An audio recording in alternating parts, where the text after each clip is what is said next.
Are we ready? You're listening to Hollywood on Motorcycle Madhouse on iTunes and all major podcasting platforms.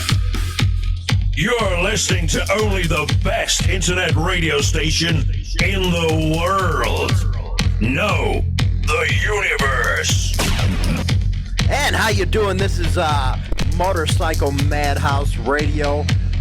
How you guys doing over there on motorcyclemadhouse.com as well as our YouTube channel? Today we have an interesting segment coming up. We're gonna tell you basically the reason why bikers should be looking at that Second Amendment right there. We're going to be talking about that Bandidos case going down in Texas, as well as how the Virginia rally went on and the coverage that MSM gave that rally. My God, did the left's head explode that it was a peaceful event. Before we begin, don't forget to subscribe to the YouTube channel and follow us over on motorcyclemadhouseradio.com, where you can take us with you. So we're gonna get into this one right away. Wait till you see all this stuff going on right now. My God, it's pretty bad down in Texas when this is happening. Telling you. Hey, here we go. Hey, we're on HarleyLiberty.com, guys. And there we are on Instagram TV and Instagram. Make sure you get over there and check us out. Miscarriage of justice prosecuting Patrick Lewis Vaden, a member of the Bandidos Motorcycle Club who had a valid license to carry, still in court. Hey, there's my book, The New Age of Biking and Brotherhood. Make sure you go get you a copy on Amazon. Anyway, Andrew Moore out of Milam County, Texas. Milam County went forward with prosecuting Patrick Lewis Vaden, a member of the Bandidos Motorcycle Club, in December.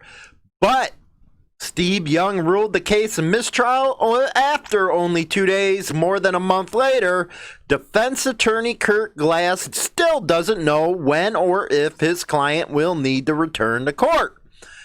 Vaden was pulled over in November of 2018 for driving 67 and a 60. He had a license to carry and had a gun when he was stopped. So, this whole case here, he had a concealed carry weapons permit, but because he was a member of the Bandidos, they wanted to prosecute him because he was in a criminal gang. But wait, there is even more. The prosecutor didn't want the fact that he was a legal card carrier to be able to present that as evidence. How in the hell is that a fair trial when you can't present your defense? Now, I always hate that when you're in a criminal case.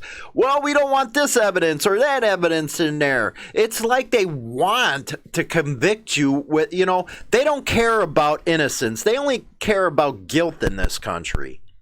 Before the trial, Glass said the prosecution filed a motion that Vaden's license to carry could not be used as evidence in the trial. Glass said he didn't bring the fact up to the jury but protested the decision to County Judge Steve Young. Glass said Young's eventually told him to get the opinion of a higher court. Quote, though, if I'm not able to bring up that he has a defense to the crime, that's a violation of the Fourth Amendment, his attorney said. He told us that we needed to appeal the question of whether or not Patrick Vaden, having a license to carry, should be admitted into this case. Well, that's just logic, if you ask me.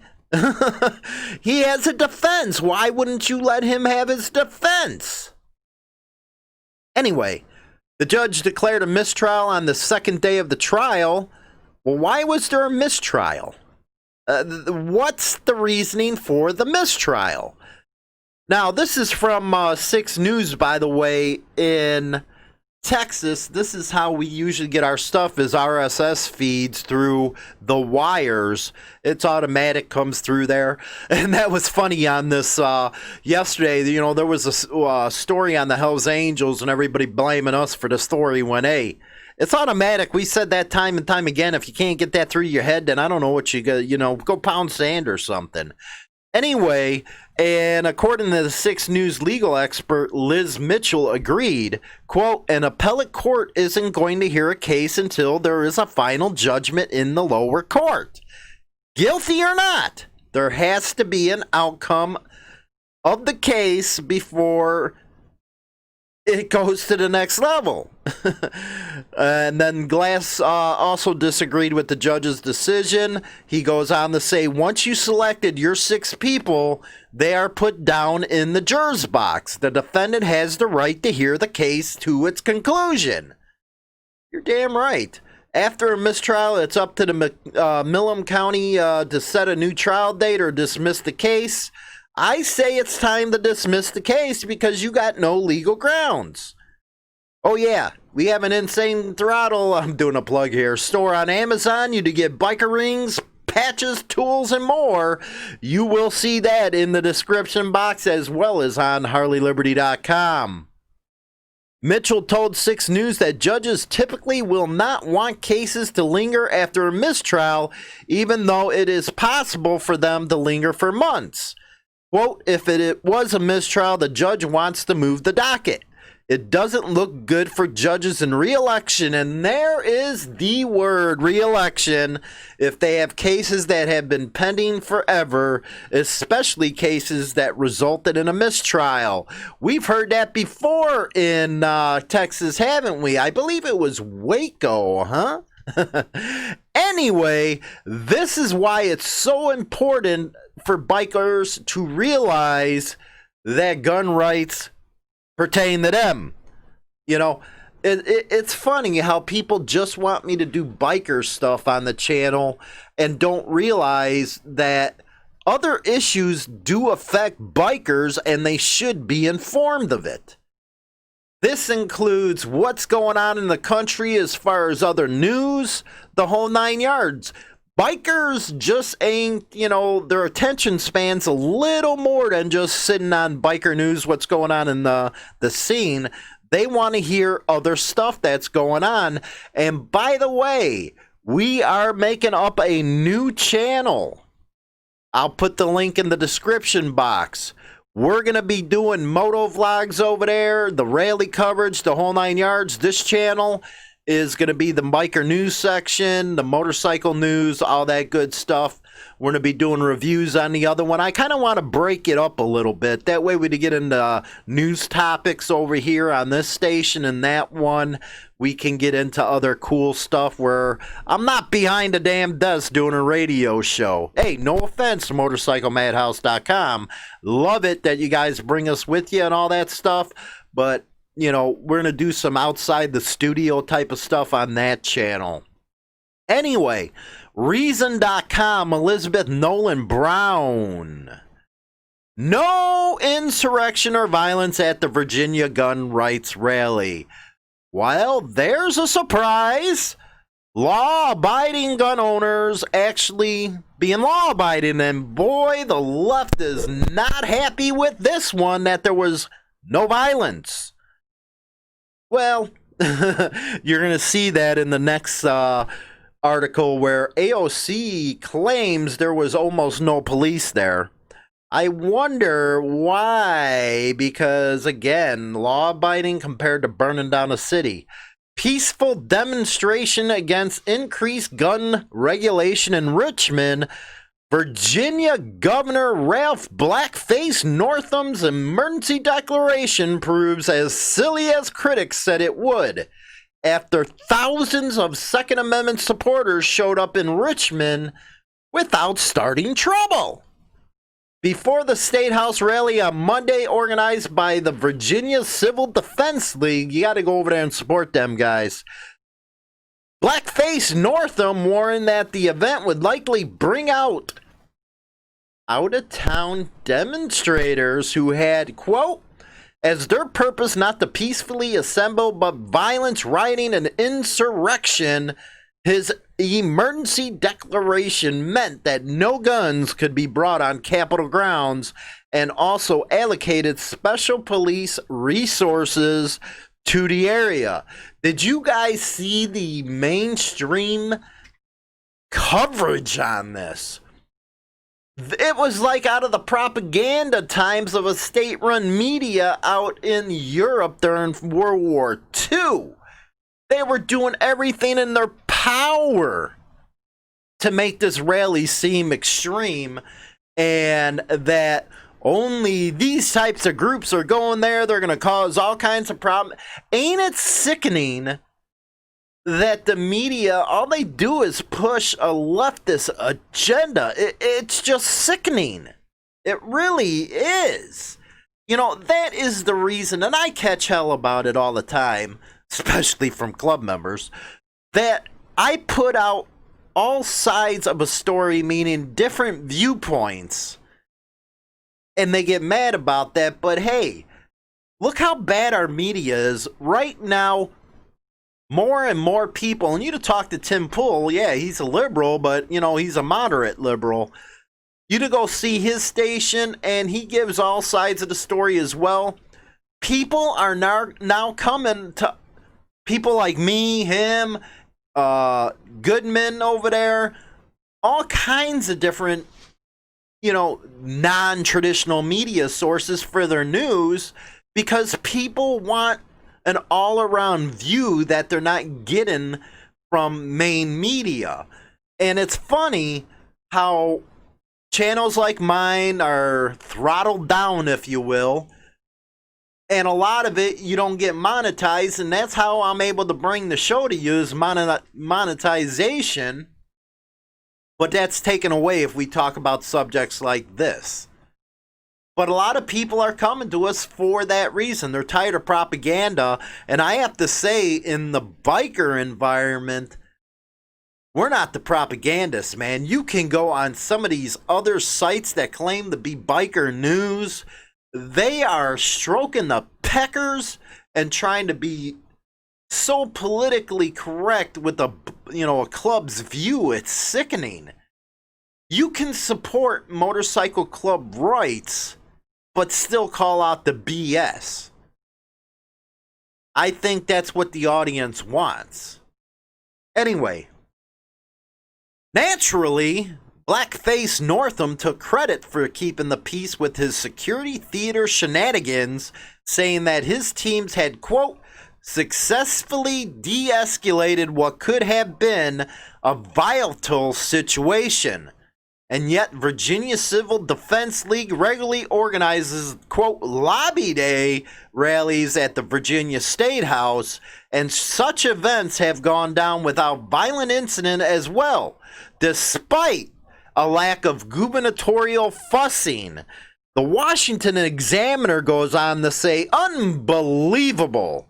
Editor Philip Klein, in response to Northam's blackface, by the way, de-escalation tweet, quote, this guy exploited stereotypes of gun owners to create hysteria about violent mobs. And then, when it turns out law-abiding gun owners are law-abiding, he takes credit for it. Oh, and I gotta freaking get that mention to that one hater out there. Oh, you pronounce the words right. Do you know what an accent is? Do you know, us in Chicago, it's funny, I put it in the comments in the discussion section.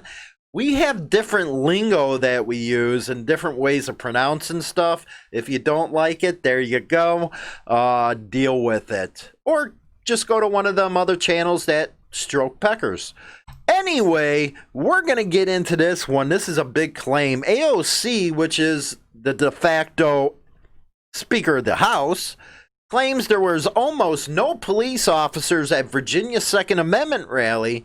This one by Anthony Lenardi of the Washington Examiner. Rep. Alexandria Ocasio-Cortez, dimwit, wondered why there was almost no police officers at a Second Amendment rally in Virginia that saw a heavy police presence. Thousands of gun rights advocates demonstrated in Virginia. We know that. Quote, there's this gun rights protest happening down in Richmond. She began as the host said on MLK Day. So because it's MLK Day, which there was plenty of blacks at this Virginia rally, most of them were speaking on camera and telling CNN, MSNBC to go pound sand. But because it's MLK Day, we can't have a rally. That's the left's thinking. That's the elite's thinking. You know, these people that are on news or opinion columnists, they don't represent you. And it's always mind-boggling how people follow them and actually let them think for you. Are you crazy? Craziness, man. How could people even give up their free thinking? No wonder this country's in such a mess. Unreal. Quote, but here's the image that has stuck with me the most about it. When we go out and march for the dignity and recognition of lives of people like Freddie Gray and Eric Garner, the whole place is surrounded by police in riot gear without a gun in sight, and here are all these people flying Confederate flags. What is wrong with the freaking Confederate flag? Okay, you know, the left has been pushing this crap since the freaking 60s. Me, I fly mine proudly in my truck in the back window, by the way. Nothing wrong with the flags, you know. I'm not even getting into that subject. With semi-automatic weapons, and there's almost no officers at the protest. She added, who or what are our institutions protecting from whom? The image conveys it all. So now they're saying it was a race thing down there. That's always their card. Let's pull out the race card. It gets old. It really does. During the 2015 Baltimore riots, approximately, listen to this, 486 people were arrested and over 100 police officers were injured. More than 280 businesses were damaged and nearly 150 vehicles were set on fire, amounting to over $9 million in damages. So, in Virginia, they weren't burning down buildings, they weren't setting cars on fire, they weren't looting businesses. But this chick in the left is unhappy because they claim that the police were protecting the far fringe right and they are treating everybody different. Come on, really? What kind of dingbat uses that kind of argument? That, again, that's the problem. People don't think for themselves and they listen to idiots like that. You know, the real Speaker of the House. And they wonder why this country's messed up, by the way. So, peaceful protests compared to burning down cities. Wasn't St. Louis burnt down as well? Baltimore, I think she was convicted, wasn't she? Or she's on trial for, let's see here, for some criminal behavior. It just sounds like Chicago down there. But they burned down the whole damn city. She says, oh, let them burn. Let them get the frustration out. Yeah, that's the America that people are stuck living in liberal cities. Look at the policies that has led to all this freaking misery. Places, you know, where the homelessness of California, New York, Chicago. It's just ridiculous, people. You need to start getting your own minds. You need to start freaking seeing common sense. You need to get off this orange man's bad crap and actually look what he's done. He's kept all his promises. What has your people done but cause misery?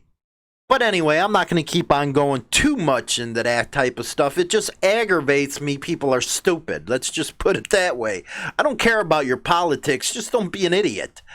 So, gun rights rally went good. I'm sure there's going to be a lot more. And Virginia, man, is the tip of the sword right now. The Democrats down there know you're stupid. You just handed the Republicans 2020 down there. Mark my words. Because once something like this happens, it's done. It's done. Hopefully we'll have a blowout year on election day, because enough's enough of this socialist crap. You know, it's funny, they're worried about blacks and Hispanics going towards Trump. But when you're pushing a socialist agenda where a lot of these immigrants fled that stuff, or you have blacks living in the squalor of the cities. Now, the west and south side of Chicago is just hugely bad. It's like zombie land out there. And there's nothing that's being done for them. You know, the left wants to talk about segregation and violence. Chicago is segregated. I don't know if you know that or not. Southwest side black, north side white, Latino. Then you got the Gold Coast with all the rich ones. But everything is segregated in Chicago, and that was purposely done by Richard Daley, the first one. So start using your heads, man. You cannot have one right without the other under the Constitution. So I don't care about your thoughts on gun control, because there shouldn't be any. Your Second Amendment is your right to guns, okay? You know, no matter what liberals want to tell you. But anyway, thanks for joining in on the show today. Don't forget to go over to motorcyclemadhouse.com as well as harleyliberty.com for your daily news. Go check out all our platforms, Instagram and everything. I'll talk to you guys later.